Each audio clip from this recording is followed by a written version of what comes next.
Quelle est la différence entre un objet et un déchet? Tu sais vraiment ce qu'est un déchet? Alors aujourd'hui, on explique.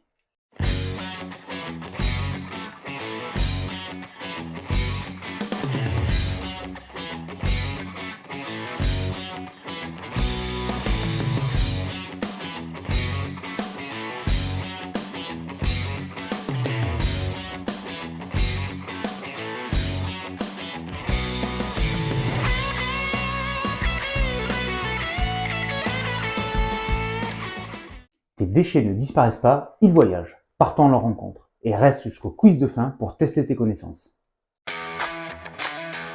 En gros, un déchet, c'est juste un objet dont on n'a plus envie ou plus besoin. Par exemple, une canette vide, une peau de banane, un carton. Dès qu'on les jette, ils deviennent des déchets.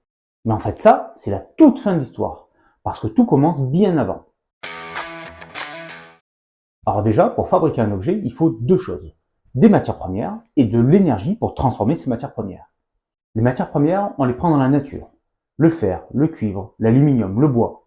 Le pétrole et le charbon, qu'on prend dans la nature, servent à la fois de matières premières et d'énergie. Et clairement, tout ça, c'est hyper polluant à extraire et ça consomme énormément d'énergie. Deuxième étape, on va transformer ces matières premières pour qu'elles soient utilisables. C'est quand même plus simple d'utiliser des barres d'acier plutôt que des cailloux d'oxyde de fer. Une fois transformés, ces matériaux sont envoyés dans des usines pour fabriquer des objets à proprement parler, ceux qu'on utilise au quotidien. En France, ça se fait surtout par la route, mais aussi en bateau, en avion ou en train quand ça vient de loin. Les objets sont envoyés dans les magasins, où on va les acheter. Enfin, là c'est nous qui entrons en jeu. On achète, on utilise, bref, on consomme.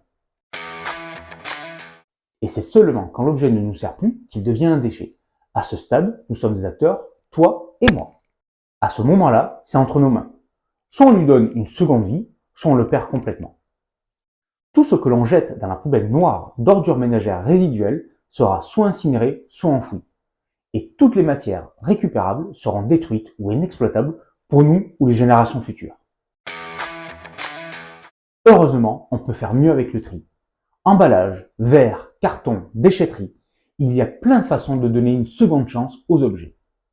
Et ça passe souvent par la règle des R. Réduire, réutiliser, réparer, recycler. Bon, parfois ça change, 4R, 5R, mais l'idée reste la même, faire moins de déchets et mieux les gérer. Ceci étant dit, revenons à nos moutons.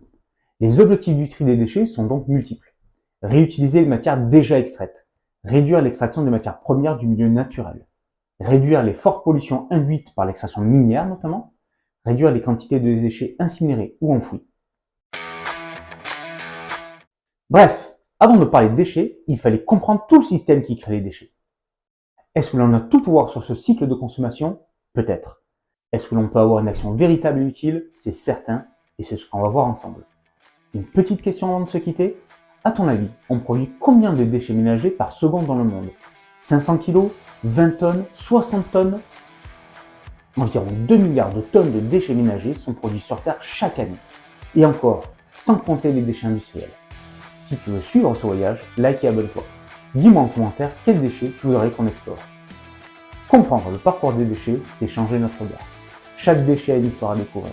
À bientôt dans le monde des déchets.